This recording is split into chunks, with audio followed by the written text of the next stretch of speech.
오늘 말씀은 구약의 신명기서 34장 1절로 8절 그리고 서신서는 사도행전 1장 1절로 11절 복음서는 요한 16장 1절로 15절입니다. 한 구절씩 나누어서 보도록 하겠습니다. 모세가 모압 평지에서 여리고 맞은편 느고산에 올라 비스가 산 꼭대기에 이르매 여호와께서 길르앗 온 땅을 단까지 보이시고 또 naphtali와 에프라임과 므낫세의 땅과 서해까지의 유다 온 땅과 네겝과 종려의 사뭇 여리고 골짜기 평지를 소알까지 보이시고 여호와께서 그들에게 이르시되 이는 내가 명하는 이삭과 야곱에게 맹세하여 그의 후손에게 주리라 땅이라.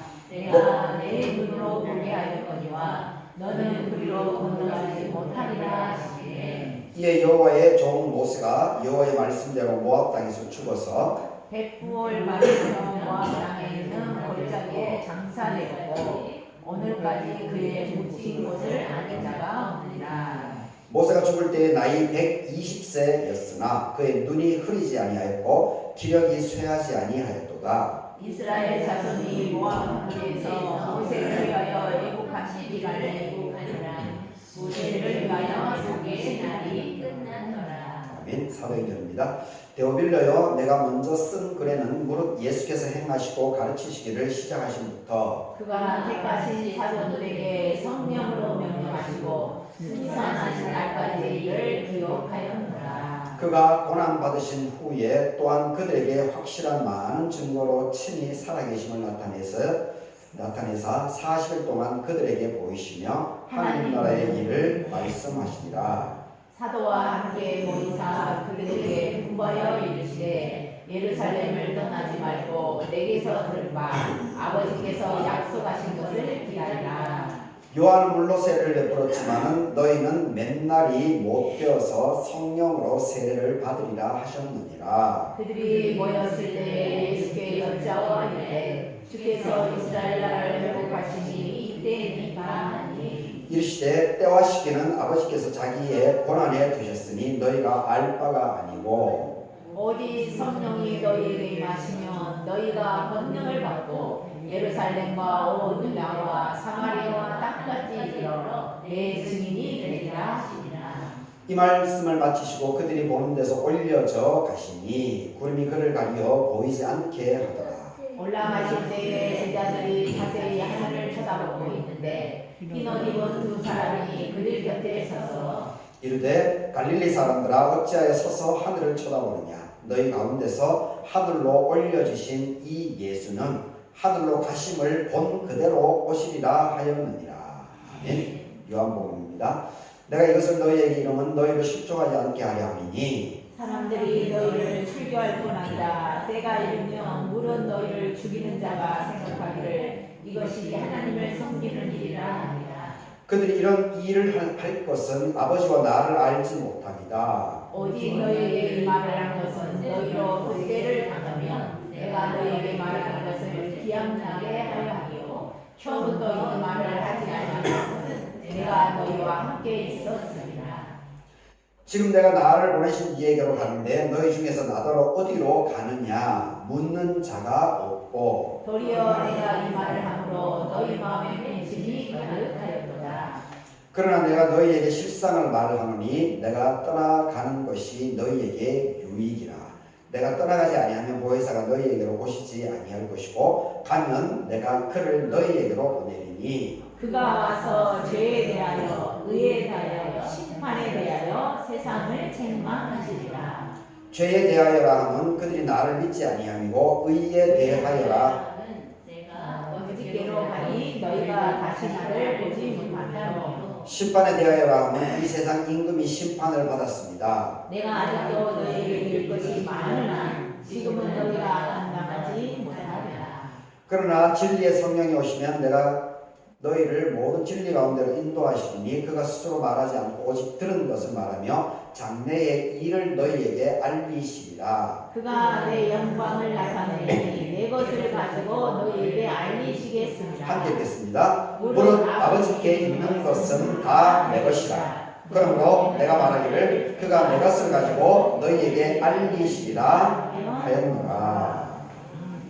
아멘. 오늘 이 본문으로 떠나신 이후에 시작되는 하나님의 역사, 떠나신 이후에 시작되는 하나님의 역사, 이런 제목으로 말씀 생각을 해보도록 하겠습니다. 오늘 부활절 6번째 주일입니다. 그리고 어버이 주일로 지키는 날이기도 합니다. 절기로는 7번째 절기, 여름의 시작인 입하절기 5일째를 맞이하는 날입니다. 예배 청소하신 여러분들에게 하나님의 은혜가 함께하기를 바라겠습니다. 어버이 이번 연휴가 좀 길었었죠. 자녀손들이 다 왔었었나요? 맛있는 거 많이 드셨나요?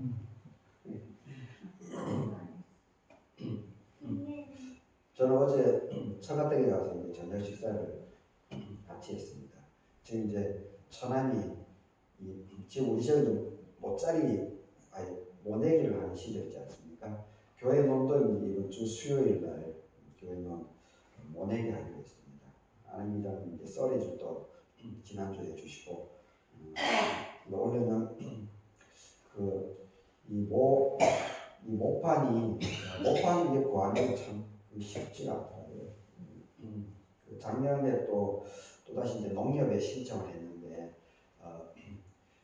주문 신청하는 사람들 많고, 그리고 이제 농협의 모판장은 이제 한정되어 있으니까, 내가 원하는 날짜에 이게 받을 수가 없더라고요. 그래서 젊으니까 나이 순으로 이제 젊은 사람이 이제 가장 먼저 받고, 그리고 나이 드신 분들이 원하는 날짜에 이렇게 배치를 하다 보니까 작년에 이제 4월에 가장 빨리 이제 첫 번째로 농협 모판 받아가지고 심었었는데 냉해 피해가 아주 심했습니다. 그래서 물론 이제 좀 자라기는 했지만 여튼 이 기후가 자꾸 변화가 많이 있어서 원래도 지금 사과도 원래 지금 냉해 피해가 지금 많이 보이고 있습니다. 지금 오늘 이제 입하절기지 않습니까? 입하절기인데도 저녁하고 아침까지 계속 날이 막 쌀쌀하더라고요. 낮에는 아주 뜨겁고 이런 현상들이 있다 보니까 얼음도 오고 그래서 이게 그 냉해 피해가 좀 많이 있는 것 같습니다. 그래서 하여튼 이 초란이 모짜리 이제 마지막 날이니까 한 이틀이면 이제 모내기를 다 끝낸다고 하더라고요. 그래서 어제 이제 지지방을 이렇게 도와주는 목들도 이제 두 사람이 있기도 하기 때문에 그분들도 이제 다 초청을 해서 식사를 좀 대접해 주고 왔습니다. 근데 장모님이 장희 장모님이 살아 계실 때 그 처가댁을 가면은 그래도 뭔가 모르게 이렇게 심리적인 안정감이라고 해야 되나요? 뭔가 조금 든든하고 편안한 맛이 좀 났었는데 장인 장모님이 안 계시니까 이제 형제 느낌이 보이는 거 아닙니까? 물론 목이 이제 두 사람 있었지만 느낌이 다르더라고요. 뭔가 조금 허전한 마음도 들고 그리고 장인 장모님이 없으니까 뭔가 이렇게 어떤 책임의식, 어떤 부담감 그런 것도 이렇게 좀 작동되는 그런 느낌을 좀 받았습니다. 여튼 이 어버이 주일 그러니까 여러분들이 이제 건강하시고 이렇게 오래오래 잘 사시는 것이 자녀 손들에게 엄청난 큰 힘이 된다라고 하는 것을 우리 교우들이 잘 새기면서 또 하루하루 감사함으로 밝게 이렇게 삶을 누려갈 수 있기를 바라겠습니다. 그래서 자녀 손들에게 더 이렇게 든든한 이렇게 힘이 되어줄 수 있으면 감사하겠다 그런 생각을 해보게 됩니다. 죄송합니다. 사람은 익숙한 존재가 떠나가는 것을 참 두려워합니다. 그리고 이제 불편하죠. 가족이 떠나고 친구도 떠나고 존경하는 사람이 떠나게 되면 마음속에 빈자리가 생기게 되고 있습니다. 한 10여일 전에 김판임 교수님이 돌아가셨습니다. 우리 교우들이 이제 얼굴 보면 알 겁니다. 그 여자 몇 년 전에 한 4, 5년, 3, 4년 되나요? 3, 4년 전에 그 여자 교수님이 오셨었죠. 안경 끼고 아주 멋쟁이 모자 막 쓰시고 그분 오셔가지고 2박 3일 동안 우리 관리에 머물면서 이렇게 주일날 그 설교도 해주시고 그러셨습니다. 이분 68세에 돌아가셨습니다. 암투병, 암 판정을 받으시고 이분이 참 열심히 사는 것을 그 페이스북에 보게 되면 그분의 페이스북이 있으니까 거기 다 기록이 되어져 있습니다. 만약 김판임 교수 이분은 이제 결혼은 하지 않았습니다. 결혼은 하지 않고 그런데 아들 한 명은 입양을 해서 계속 키웠죠. 그래서 그 아들이 지금 벌써 한 20대 후반 그 정도 될 겁니다. 이분은 이화여대 출신이고 그리고 독일 괴팅겐에서 신약 구약이 아니고 신약학 박사를 받으십니다. 그래서 국내에서 이화여대라든지 우리 한신대라든지 이렇게 교수로 출강하면서 제자들도 키우고 그랬습니다. 책도 이제 많이 쓰셨죠. 책도 많이 쓰셨는데, 근데 만약에 김판임 교수님이 암이 걸리지 않았으면 아마 우리 갈개교회에 오지 않았을 겁니다. 자기 일이 바쁘니까 제자들을 막 교육하고 이런데 그런 책 쓰고 이런 것이 바쁘기 때문에 저는 그 교수님을 잘 알지만 그 교수님은 저를 모르죠. 그런데 암 판정을 받고 그런 이제 몇 개월 몇 년 이것이 의사들이 대부분 얘기를 해주지 않습니까? 그래서 몇 년 그런 것을 의사가 얘기한 것 같습니다. 그래서 이제 그 얘기를 듣고 이제 김판임 교수님이 이제 생각을 바꾸신 것 같습니다.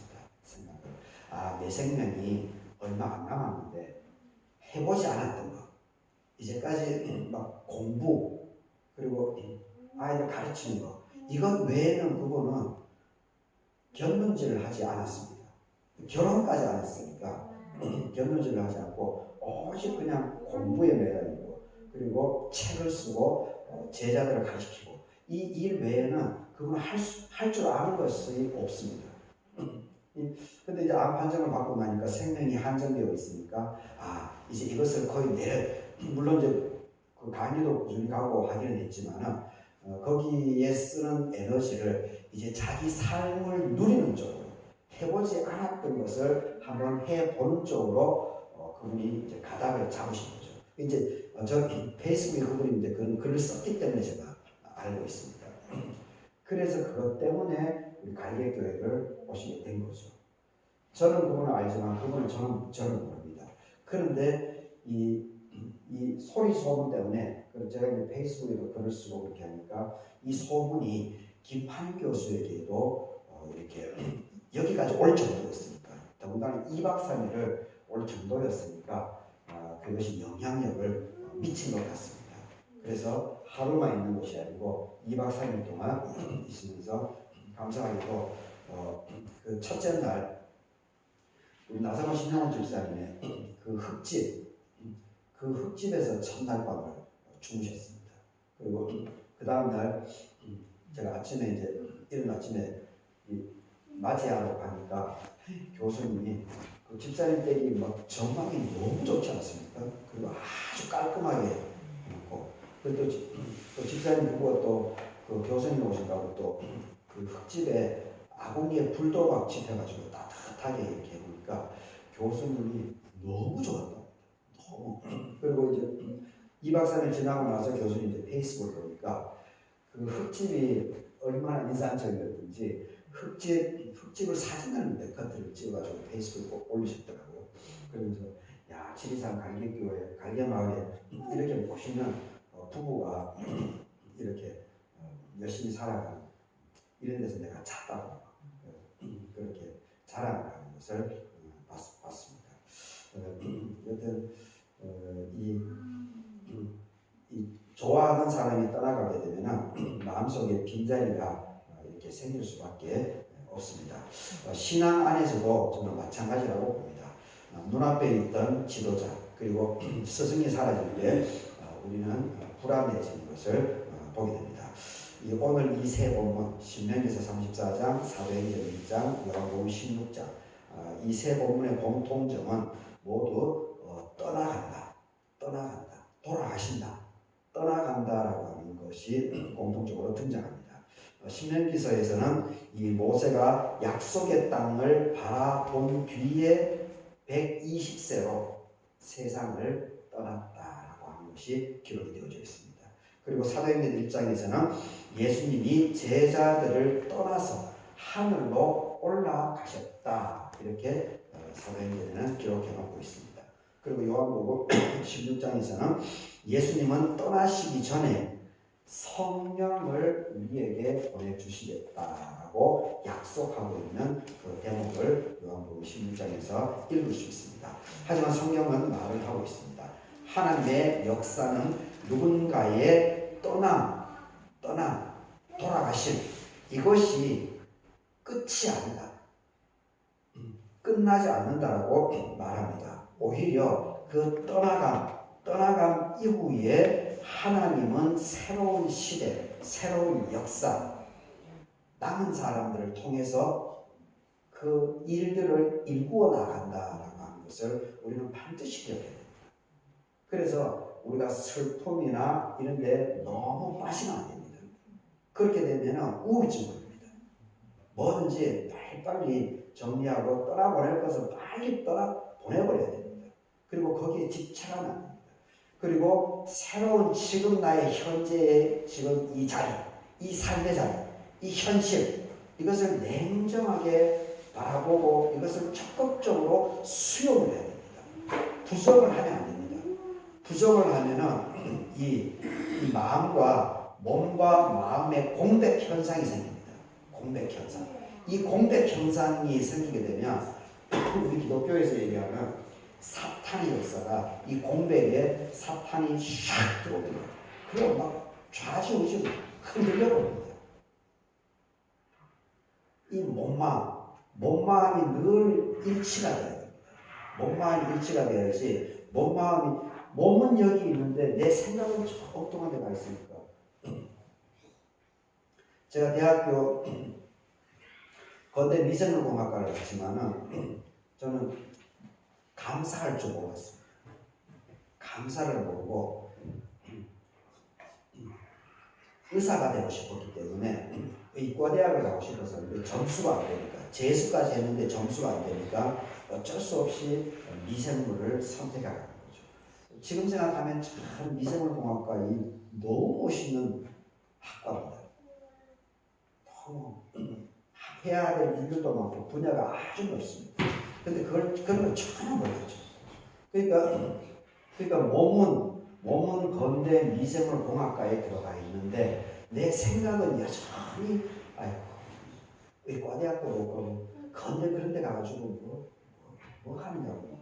마음속은 이런 것이 있으니까 몸은 건대에 있는데 이 마음은 엉뚱한 데 가 있으니까 이 공백 현상이 메꿔지지 않으니까 이제 학생운동, 대화하는 데로 빠지고 그리고 이제 IBF 기독교 동아리 여기 과 공부는 안 하고 오히려 거기에 집중해버리게 돼요. 물론 이제 결과적으로 보게 되면 하나님께서 그렇게 길을 인도해 주셨기 때문에 제가 목사가 될 수 있었다 이렇게 신앙은 고백하지만 여튼 이 몸 마음에 일치가 안 되고 공백 현상이 나게 되면 휘둘려버립니다. 그래서 이 몸 마음 일치 현상이 저는 대학교 3학년 2학기 때 여름 방학을 지나고 나서 3년이나 걸렸습니다. 3년이나. 그 젊은 시절. 이 공백을 메꿔 나갑니다. 그랬던 우리가 이 몸마음이 늘 일치를 해야 됩니다. 누군가의 떠나감이 허전하고 슬픈 부분은 있겠지만 그런 것들을 빨리 이렇게 마음속에 새기긴 하지만 빨리 떠나보내고 지금 새로운 이 현장, 이 삶의 자리, 이게 여기에 집중해야 됩니다. 그렇게 할 때 하나님께서는 새로운 시대를 온전하게 그런 마음을 갖고 있는 그 사람을 통해서 역사를 하게 되어 있다라고 하는 것을 기억할 수 있기를 바라겠습니다. 이 신명기서 34장을 보게 되면 하나님은 사람보다 더 크신 분이다 라고 하는 것을 오늘 신명기서 34장을 통해서 저는 강조를 하고 싶습니다. 34장에 모세의 죽음이 기록되어져 있습니다. 모세는 이스라엘을 이끌었던 참 위대한 지도자죠. 홍해를 가르고 그리고 시내산에서 율법을 받고 광야를 일주일이면 갈 수 있었던 그 광야를 이스라엘 백성들의 그 노예 근성, 이 노예 근성을 이겨내지 못하고 하나님의 사람 지도자들이 확 억누르고 그리고 뒤에서 잡아당기고 불평불만하고 그렇게 하다 보니까 40년 동안 광야 생활을 하지 않았습니까? 광야를 인도했던 인물입니다. 이스라엘 백성에게 모세는 없어서는 안 될 참 귀중한 사람입니다. 하지만 하나님은 모세를 약속의 땅 앞에서 부르셨습니다. 참 안타까운 일이죠. 백성들은 슬퍼하면서 30일 동안 애곡을 했다. 그리고 모세의 그때 나이가 120세였다라고 성경에서는 기록해 놓고 있습니다. 7절에서 모세가 죽을 때의 나이가 120세였다. 그런데 눈이 흐리지 않고 기력이 쇠하지 않았다. 8절을 보게 되면 모압 평지에서 모세를 위해서 30일을 애곡하게 되었다. 이렇게 얘기합니다. 그런데 6절을 보게 되면 또 안타까운 일인데 백보를 맞을 건 모압 땅에 모세를 장사했다고 하죠. 장사되었고 오늘까지 모세가 묻힌 곳을 아는 자가 없다. 이렇게 기록하고 있습니다. 참 위대한 인물인데 이 무덤도 아직 분명히 사람들이 다 봤을 텐데 보고 구두 말로 이렇게 계속 알려줬을 텐데 이것이 이제 전선되어져 온 과정 속에서 단절이 되는 것 같습니다. 참 안타까운 일이죠. 하지만 중요한 것은 이 모세가 떠난 이후에도 하나님의 약속은 계속되었다라고 하는 것이 이것이 중요합니다. 엄청난 위대한 지도자가 이 생명이라고 하는 것은 한정되어져 있지 않습니까? 그리고 언젠가는 반드시 헤어지게 되어 있습니다. 그래서 모세가 떠나갔음에도 불구하고 그 충격이 크죠. 이스라엘 백성들에게. 특히 여호수아는 40살부터 모세를 40년 동안 따라다녔기 때문에 여호수아에게 있어서 충격은 엄청날 겁니다. 그리고 이후에 모세를 이어서 여호수아가 지도자로서 이스라엘 백성들을 이끌어 나가야 되기 때문에 그 부담감 이것도 엄청나게 다가왔을 겁니다. 하여튼 이 모세가 떠난 이후에 하나님의 약속이 계속되었다라고 하는 이것에 우리가 더욱더 잘 초점을 맞추면 좋을 것 같습니다. 하나님의 약속은 가나안 땅에 들어가는 일은 멈추지 않았습니다. 그 하나님의 계획이기 때문에 그렇습니다. 왜냐하면 역사의 중심은 모세가 아니고 하나님입니다. 사람이 중심이 될 수가 없습니다. 물론 사람이 현실적으로 중심적인 역할을 해 나갑니다. 이끌어 나갑니다. 하지만 결국은 이것을 인도해 나가는 그 힘은 결국 하나님이다라고 하는 것을 우리가 반드시 볼 줄 알아야 돼요. 그렇지 않으면 사람이 휘둘립니다. 사람 말에 휘둘립니다. 신앙이 무너집니다. 교회 오래 다닌다고 중요한 것이 아닙니다. 교회를 하루를 다녔더라도 정말 이런 것들을 잘 새기면서 나가게 될 때 바로 하나님께 쓰임받게 되고 사람들에게 존경을 받는다는 것을 기억하시기 바랍니다. 우리가 때때로 사람을 너무 의지합니다. 좋아하는 목회자, 부모님, 친구 아니면 내 자신의 능력을 붙잡고 살아갑니다. 하지만 하나님은 우리가 사람보다 하나님이 자신을 바라보길 원하십니다. 사람은 지나가지만 하나님은 영원하다는 것을 기억할 수 있기를 바라겠습니다. 사도행전 1장에서는 예수님이 승천하셨다라고 하는 것을 기록해 놓고 있습니다. 예수님의 떠나심도 끝이 아니고 새로운 시작을 알리는 신호탄이었습니다. 예수님이 떠나심으로 말미암아서 성령이 오게 되었고 성령의 임재로 말미암아서 교회가 생기게 됩니다. 예수님이 떠나지 않았으면 교회는 생길 수가 없습니다. 예수님이 떠나셨기 때문에 성령님이 오셨고 그리고 교회라고 하는 새로운 시작 이것이 있었다라는 것을 기억하시기 바랍니다. 제자들 입장에서는 너무 두려웠을 겁니다. 십자가 사건도 힘들었는데 이제 예수님마저 떠나시는 것처럼 보였기 때문입니다. 그래서 제자들은 하늘만 바라보고 있었습니다. 하지만 천사가 말을 하죠. 천사가 11절에서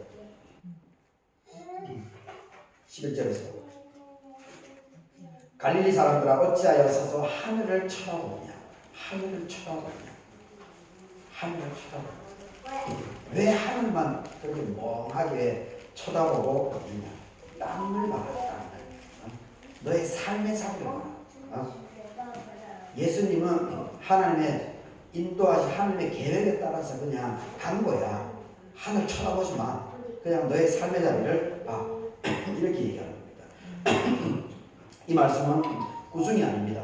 제자들이 해야 할 일이 있다라고 하는 것. 삶의 자리를, 현장을, 현실을 냉엄하게 바라보고 거기서부터 또다시 시작하라는 겁니다. 예수님은 떠나기 전에 이렇게 말씀하셨습니다. 8절입니다. 오직 성령이 너희에게 임하시면 너희가 권능을 받고 예루살렘과 온 유대 사마리아 땅끝까지 이르러서 내 증인이 되리라. 이게 예수님의 부탁입니다. 마지막 유언입니다. 내 증인이 돼. 하늘만 쳐다보지 말고 내 증인의 삶을 살아. 그래서 예수님의 떠나심은 사역의 끝이 아니고 교회의 시작이 됩니다. 제자들은 더 이상 예수님만 따라다니는 사람이 아니고 세상 속으로 나아가는 증인이 되어야 한다라고 얘기를 하고 있습니다. 신앙은 단순히 하나님을 바라보는 데서 멈추지 않습니다. 세상 속에서 살아내는 것으로 계속해서 이어져야 합니다.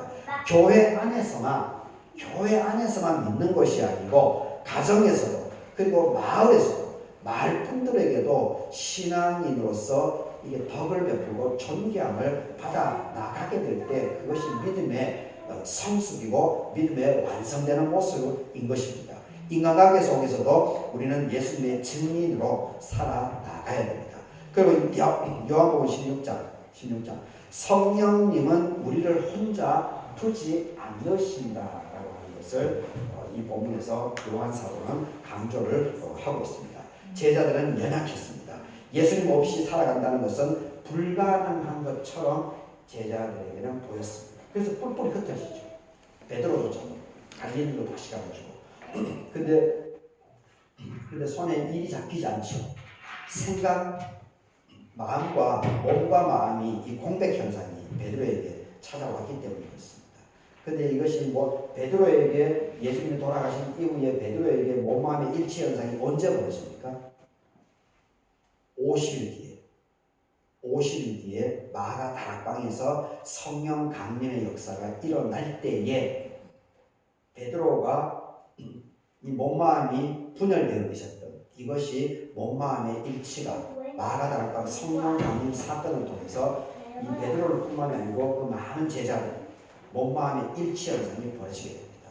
그리고 사도 바울에 있어서는 다마색 도상으로 예수쟁이들, 예수 믿는 사람들을 박해 죽이려고 가는 과정 속에서 사도 바울은 큰 깨달음, 몸 마음이 일치하는 현상이 벌어지게 된 것을 우리는 알고 있습니다. 요한복음 16장에서 예수님은 보혜사 성령을 약속하십니다. 7절을 보게 되면 예수님은 내가 떠나는 것이 너희에게 유익이라. 참 이게 쉬운 말이 아닙니다. 예수님이 떠나시는 것, 십자가에 달려 돌아가시는 것이 너희들에게 오히려 좋은 일이야. 33살에 죽는데 참 황당한 얘기입니다. 근데 요한 사도가 이것을 분명히 기록해 놓고 있습니다. 예수님께서 떠나가는 것이 예수님이 직접 고백입니다. 내가 떠나가는 것이 너희에게 좋은 거야, 좋은 거. 그러니까 정신 똑바로 차려. 슬퍼하지 말고 하늘만 쳐다보지 마. 너의 삶의 자리를 바라보면서 끝까지 나를 증인의 삶을 살아가. 그렇게 얘기하지 않습니까? 내가 떠나가지 아니하면 보혜사가 너희에게 오시지 않을 거야. 내가 가야 내가 보혜사 성령을 너희에게 보내줄 수가 있어. 그러니까 너희에게 유익이야. 그러니까 부모 형제가 서로 이별하고 그런 부분들에 대해서 이게 7절에 너희에게 유익이다라고 하는 것을 적극적으로 받아 안을 필요가 있습니다. 이 떠남이라고 하는 것은 슬픔과 공허함과 괴로움, 고통 이것이 반드시 수반됩니다. 반드시 따라오게 됩니다. 그런데 너희에게 유익이다. 부모님이 떠나간 것이 너희에게 유익이야. 이것을 마음에 적극적으로 받아들이게 되면 이 슬픔, 괴로움, 공허감 이런 몸마음의 공백 현상을 빨리 해결할 수 있습니다. 빨리. 우리 그리스도인들은 이런 정신을 배워야 됩니다. 이 정신이 너무 중요합니다. 이런 정신으로 인해 가지고 기독교 역사를 통해서 우리 이 민주주의, 인류의 민주주의 그리고 인류의 인권의 문제, 생명을 우선하는 이런 가치가 점점 확대 재생산 되어져 왔다라고 하는 것을 반드시 기억해야 됩니다. 물론 지금 트럼프라든지 그 이스라엘의 네타냐후 하나님을 믿는다라고 하는 그 백성, 그 이스라엘의 정말 악한 거죠. 정말 악한 겁니다. 여튼 저는 공부하면 안 되지만 여튼 너희에게 유익이다라고 하는 이것을 우리가 잘 기억할 수 있기를 바랍니다. 처음 내가 떠나는 것이 너에게 유익이다 이 말을 처음 들으면 이해하기 어렵습니다. 어떻게 예수님이 떠나는 것이 유익이 있을까 이렇게 의아해할 수밖에 없습니다. 하지만 그 이유가 제가 방금 설명하고 읽었듯이 성령님이 오기 때문에 그렇습니다. 성령님은 우리를 위로하시고 진리 가운데로 인도하시고 우리가 하나님의 뜻을 깨닫게 해 주십니다. 베드로도 마가 다락방에서 성령의 역사에 의해서 그 깨달음이 오니까 그 마음의 공백, 몸마음이 불일치하는 그것을 일치하게 만들어내고 그리고 그 이후에는 죽을 때까지 예수 그리스도를 온전하게 증언하는 삶을 살아나갔던 것을 우리는 기억하고 있습니다. 우리 역시 혼자 살아가는 존재가 아닙니다. 신앙생활을 하다 보면 두렵고 흔들릴 때가 많이 있습니다. 미래가 불안하고 사람 때문에 상처받고 그리고 믿음이 약해질 때가 있습니다. 하지만 하나님은 우리를 혼자 두지 않으십니다. 성령님께서 지금도 우리 안에 역사하고 있다. 지금 예배드리는 이 시간에 하나님께서 여러분과 함께 있다라고 하는 것을 반드시 기억할 수 있기를 바라겠습니다. 오늘 세 복음은 공통적으로 떠난 이후의 역사를 보여주고 있습니다. 모세는 떠났지만 하나님의 약속은 계속되었습니다. 예수님은 승천하셨지만 복음은 세상으로 퍼져나갔습니다. 성령님은 오늘도 우리 가운데 역사하고 있습니다. 그렇기 때문에 우리는 눈에 보이는 것만 붙잡고 살아가는 사람이 아니고 하나님을 신뢰하는 사람이 되어야 합니다. 하나님은 사람이 끝났다고 생각하는 자리에서도 새로운 일을 시작하시는 분이다라고 하는 것을 우리가 기억할 때 우리가 더욱더 은혜롭게 고난과 어려운 역경 이런 것을 능히 잘 감당해 나갈 줄 믿습니다. 그 역사 가운데 우리를 부르고 계십니다. 오늘도 성령님의 인도하심에 따라서 믿음으로 살아가는 우리 교우의 삶 그리고 자녀손들의 삶이 될 수 있기를 바라겠습니다. 다 같이 기도하도록 하겠습니다. 사랑과 은혜가 풍성하신 하나님 아버지, 오늘 말씀을 통해서 하나님께서 이루시는 역사는 사람의 떠남으로 끝나지 않는다라고 하는 사실을 깨닫게 해주시니 감사드립니다. 모세가 떠난 뒤에도 하나님의 약속이 계속되었던 것처럼 예수님께서 승천하신 이후에도 복음의 역사가 멈추지 않았던 것처럼 오늘도 성령님께서 우리 가운데 살아 역사하시는 믿게 하옵소서. 우리는 눈에 보이는 사람과 환경에 쉽게 의지하며 살아갑니다. 하지만 우리의 시선이 사람에게 머무는 것이 아니라 영원하신 하나님께 향하게 하옵소서. 삶 가운데 두려움과 불안이 찾아올 때마다 내가 너희를 혼자 두지 아니하리라 하시는 주님의 약속을 기억하게 하시고 성령님의 위로 인도하심 속에서 담대하게 살아가게 하옵소서. 우리도 예수님의 증인으로 살아가기를 원합니다. 가정에서 우리의 일상 속에서 말과 행동으로 주님의 사랑을 드러내게 하시고 복음을 부끄러워하지 않는 믿음을 허락하여 주시옵소서.